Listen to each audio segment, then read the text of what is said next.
are such a joy. No wonder people say, what a shame they have to grow up. But grow up they will.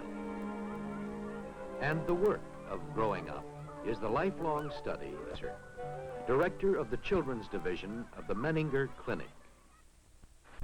As he grows to maturity, the child confronts a seemingly endless succession of hurdles, work jobs that he must complete at each stage in his development. If he fails to complete these jobs at the appropriate time, and if he fails too often, he may have difficulties in later periods of development. He may become discouraged, fearful, angry, resentful, crippled in his capacity to give and take and love and be loved. Mental illness constitutes the #1 health problem in our land. It's a problem that we can never solve with treatment alone. As in smallpox and polio and other public health problems, the ultimate solution is prevention. Now, the major primary preventers of mental illness are parents and teachers and other adults that enter the child's life and influence his growth and development. At every stage of growth, the child needs understanding and he needs support. So it is our privilege and responsibility to make a positive contribution to the prevention of mental illness by helping him work through each task he confronts, and do it in such a way that we develop his capacity to cope with the stresses and strains that will plague him as long as he lives. In this short film, we seek to illustrate some of the kinds of hurdles the growing child must overcome, and give some insight into how adults, especially parents and teachers, can help. It's a very ordinary story about a few fairly typical hours in the life of a fairly typical boy, a boy named Jamie.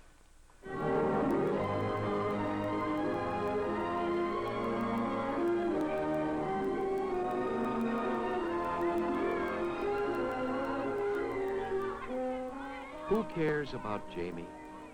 A lot of people. One person who cares is Jamie himself. In fact, he's his own major concern. He's done a lot of growing since he came on Earth.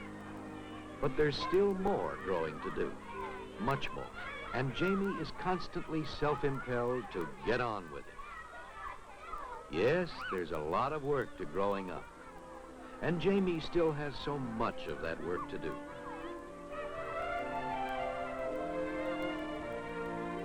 The setbacks can hurt and confuse. It's not easy to accept failure. Not a bit easy.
You, Jamie?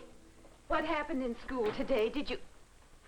Oh, Jamie, how many times must I tell you to come home and change into play clothes before you get dirty? I'm sorry. Mother has such a hard time keeping... What's this? Mr. Palmer gave it to me. No, I took it. You mean you stole it? Mm-hmm. Oh, Jamie, Jamie, won't you ever grow up?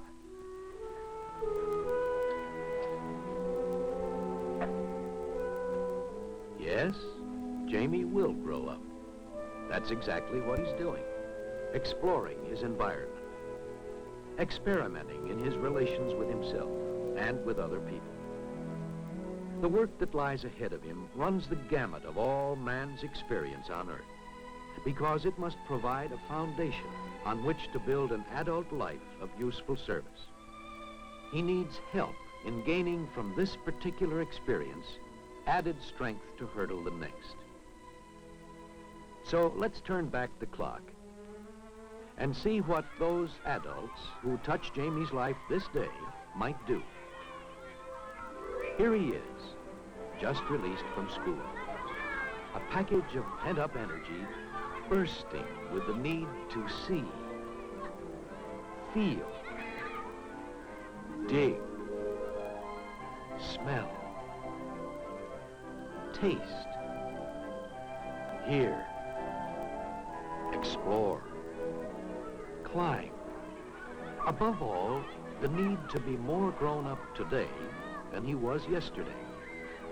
Who cares about Jamie? Miss Simmons does. Helping children to grow is her life's work, in the classroom and in the world outside. Now, what can she do for Jamie? Oh, dear. Jamie shouldn't be trying that. I should stop him. No, with those older boys watching, he'd be humiliated to have me tell him he's not man enough to do the trick. Let him try again. He probably can't do the trick, but at least I can help him prove he's game enough to try. Jamie, there'll be another day, and you'll make it then. You know you will. Jamie, though, is not so sure. Mr. Lombardi does not care about Jamie. All he sees is some stupid kid trying to get himself killed.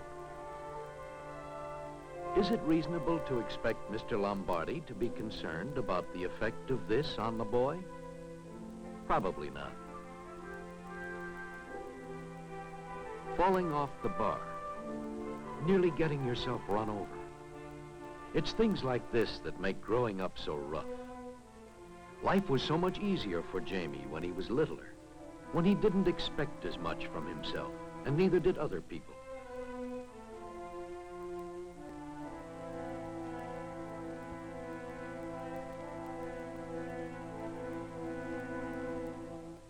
The policeman, what opportunities he has to influence the growth of children, for better or worse.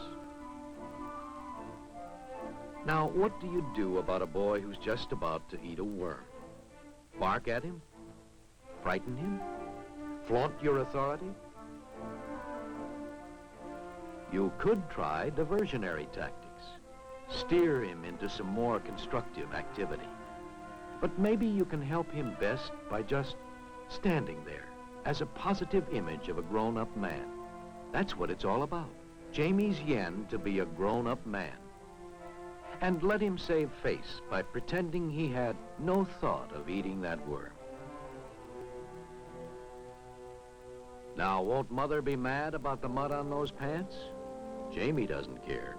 Or does he? Mother certainly cares. Jamie knows the family rule. He can change into older clothes and get as dirty as he likes. But school clothes, the can of oil, stolen from Mr. Palmer. Jamie's never done such a thing before. What's gotten into him? What made him do it? Those are good questions. Much better questions than, who taught my boy to steal? Or what will the neighbors think? Jamie won't be able to offer any profound psychological explanation in terms of frustration, regression, and aggressive behavior. But Mother can piece together enough of the story to realize that the theft was a sudden, impulsive act, an act which baffles Jamie most of all, and which he's made no attempt to conceal. Well, I'm really sorry things went wrong today, Jamie. But that's no excuse for what you did. Stealing is bad. We don't take things that don't belong to us. What are you gonna do? I wish I knew. You've got to learn to... Your father will be home soon. Now go up to your room and wait for him. He'll be mad. We'll see. No more talk now. Go on. Waiting till Father comes home. Is Mother passing the buck? Or does she truly sense this as a family crisis? One which must be dealt with as a family? She doesn't know. She's only doing what seems right at the moment. Right, not for herself, but for Jamie.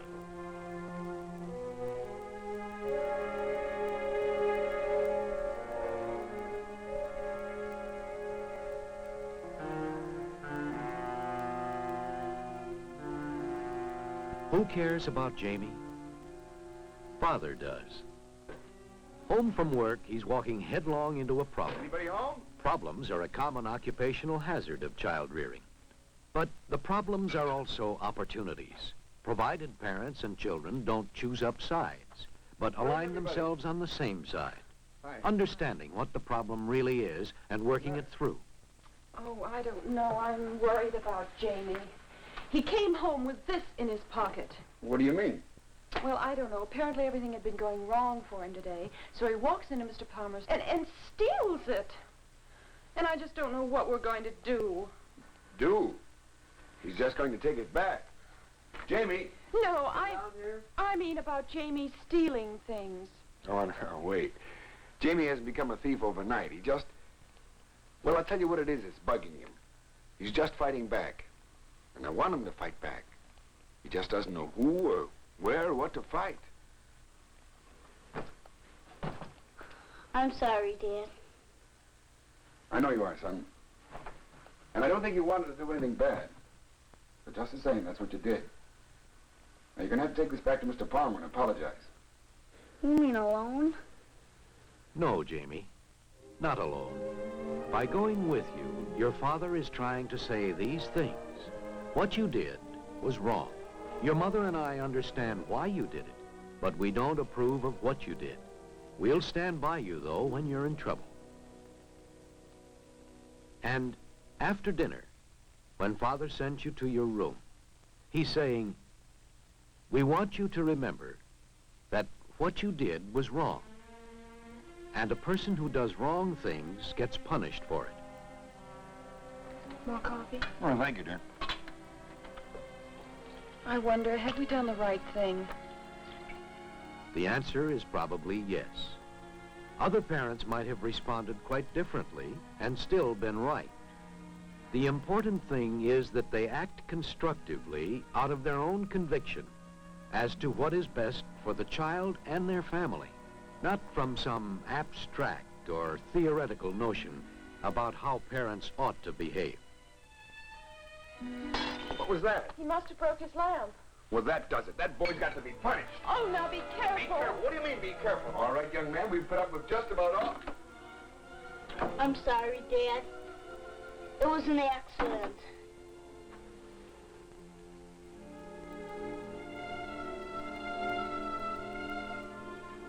I know it was, Jamie. What's important? Punishing the boy further or establishing communication with him? Ever since school let out, the world has been against him. And no matter what Jamie has tried to do about it, it seems he's always done the wrong thing. He knows it's his fault. That's why he's mad at himself.